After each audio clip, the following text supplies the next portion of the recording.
Vocês não estão ouvindo o que ele está falando, mas é muito importante, eu vou colocar o microfone. Diga de novo. Estou dizendo que é interessante a tensão latente entre esse conceito de reunião e de rede. Eu estou agora mesmo fazendo uma experiência a esse respeito, como é que as pessoas resistem a discutir e debater na rede e querem o raio da reunião, e exigem a reunião, e o pior, também não vão para a reunião. Essa última foi a melhor. O cara quer a reunião porque ele acha que só na reunião pode se decidir, porque ele quer, mas aí, no fundo, ele quer. Tinha uma moça lá em Porto Alegre, isso é incrível, eu tenho que contar isso, porque vale mais do que ficar falando muita teoria. Tinha lá uma experiência em Porto Alegre chamada orçamento participativo. E aí uma moça era lá desse orçamento, era uma militante ativa e tal. E aí começamos a fazer lá, na época que eu morei lá, começamos a fazer uma experiência de redes comunitárias de governança local. E aí era diferente, né? Era uma rede de pessoas que estavam envolvidas com o desenvolvimento do seu bairro, da sua localidade, mas que não iam pendurar a reivindicação lá no governo.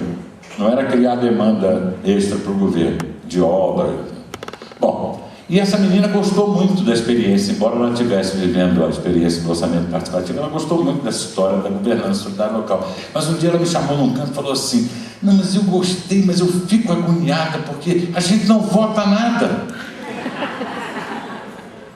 O problema dela, a única coisa que dava assim, uma agonia, é que ela queria votar. Não era nem para ganhar, às vezes era para perder, mas queria votar, entendeu? Porque aquilo, quer dizer, como é que o ambiente da escassez habitua a gente ao confronto, ao conflito, não a reconhecer o conflito, mas a cultuar o conflito. Esse é que é o problema, não é?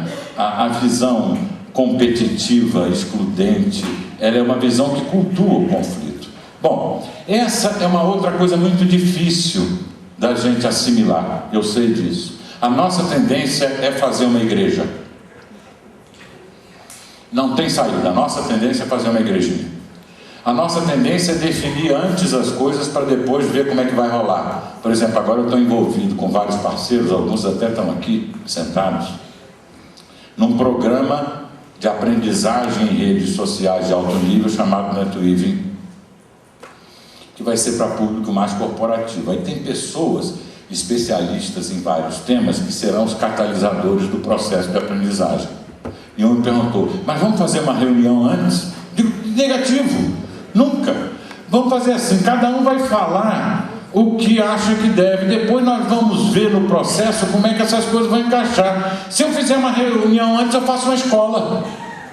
Se eu fizer uma escola, eu estou perdido. Uma escola no sentido, né? Eu faço uma estrutura em que as pessoas vão combinar previamente como é que elas vão ensinar os outros. Aí não é mais um programa de aprendizagem, já é uma ensinagem, né? Aí vai ser ensinagem. Não vamos fazer, mas ver, a primeira tendência de todo mundo, com a maior boa vontade do mundo, é dizer: vamos pré-definir as coisas, vamos definir como vai ser, vamos primeiro ver, porque eu não tenho confiança, eu tenho medo se deixar isso no processo, o que vai dar. Isso está por trás dessa ideia de você ter a sua própria turma, não é? Esse é um outro ensinamento muito importante. Se você tem uma rede, ela é muito grande, se você está numa rede, está animando uma rede, ela é muito grande, ela vai ficando muito extensa, se ela não clusterizar em torno de agendas compartilhadas, você perde completamente a possibilidade de ter índice de distribuição compatível com o padrão de rede. As pessoas vão se agregando em torno de coisas que elas querem fazer, e ali dentro daqueles clusters, elas vão conseguindo manter um índice de distribuição. Quer dizer, a clusterização não é uma decisão prévia, nem uma vontade. Se ela não acontecer, se não agrupar, a rede vai perder conectividade e vai perder distribuição, não tem saída, né? Vai agrupar redes extensas. Você mesmo não consegue. Tem uma história do número de Dunbar, vocês já ouviram falar?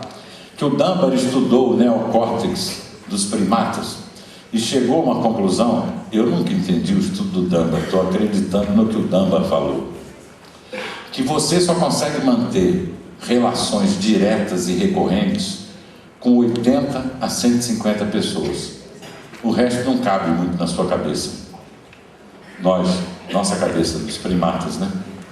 Não cabe muito. Então, mas parece que isso é meio razoável.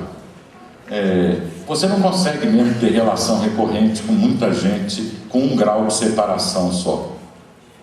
Depois você vai ter com outras pessoas, porque o seu amigo tem um amigo e o amigo dele tem outro amigo, e aí você vai acabar entendendo que o que o amigo do seu amigo faz pode influenciar mais a você do que o que o seu amigo faz. E o que o amigo do seu amigo faz vai ter uma influência sistêmica maior no seu comportamento do que aquilo que o seu amigo faz, porque seu amigo está ligado a você.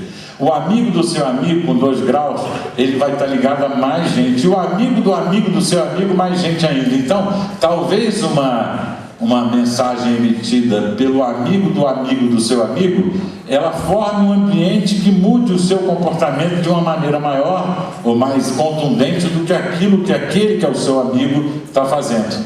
Essas discussões, essa investigação das redes ganhou agora um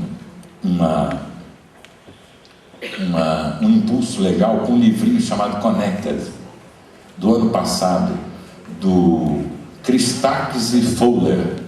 Esse livro já foi traduzido e saiu no Brasil com o nome O Poder das Conexões.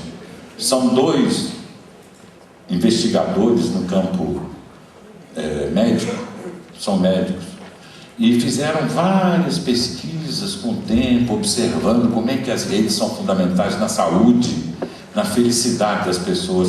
Às vezes você fica alegre, é porque o amigo do seu amigo ficou alegre. Incrível isso. E é um livro muito fundamentado, científico, chama O Poder das Conexões. Às vezes você tem mais oportunidade porque uma outra pessoa que você não tem contato imediato está se movendo com uma disposição favorável. Mas voltando aqui ao nosso caso,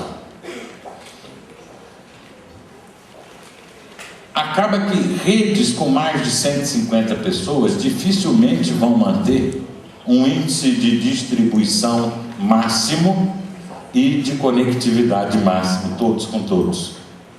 Então o que vai acontecer? Se você tem uma rede muito extensa, se você está trabalhando numa rede voluntariamente construída muito extensa, a clusterização é que vai atingir graus de distribuição e conectividades maiores, mas o conjunto como um todo não. Bom, tudo isso que eu falei, e eu estou encerrando, isso aqui era um mini curso que foi desconstituído, né, pela audiência e virou uma palestra, uma exposição minha. Não era a intenção. A intenção era fazer com 60 pessoas, aí ter exercício, mas aqui não dá, né? Não tem nem cadeira móvel, nem nada, com esse tanto de gente não dá para fazer. Então, uma última observação é que NetWeave não é uma ciência. NetWeave é uma arte. A arte de animar e articular redes, ela usa conhecimentos da nova ciência das redes, mas é uma arte. No fundo, essa é a arte da política. A política é NetWeave.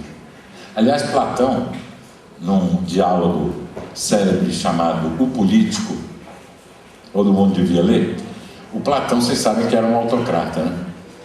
Não gostava de democracia, mas ele teve uma tirada muito boa quando ele diz que a política é a ciência do estrategista e a arte do tecelão. Olha aí, a arte do tecelão é o NetWeave, né? É pena que ele tenha atribuído esse papel a um sujeito hierárquico, que era o governante iluminado e tal. Ele achava que quem devia governar era quem tinha o conhecimento da quibernesis, da ciência do governo e tudo mais. E aí ele construiu, ele e o Sócrates platônico construíram um sistema hierárquico.